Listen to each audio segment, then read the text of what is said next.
काँग्रेसचे प्रणिती शिंदे, सुशीलकुमार शिंदे यांना भाजपकडून ऑफर मिळाली अशा गौप्यस्फोटामुळे राजकीय वर्तुळात एकच खळबळ उडाली आहे।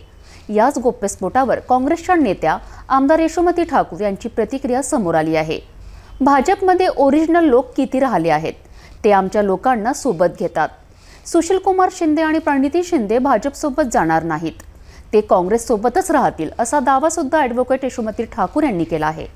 त्यांना आणि प्रणितीला ऑफर आहे की भाजपकडून निवडणूक लढा। यापूर्वी शिंदेना भाजपकडून ऑफर आलेली असेही म्हणाले, तर काय सांगाल? आली असेल तसं भाजपवाल्यांकडे स्वतःचे ओरिजिनल लोक राहिले किती आहेत?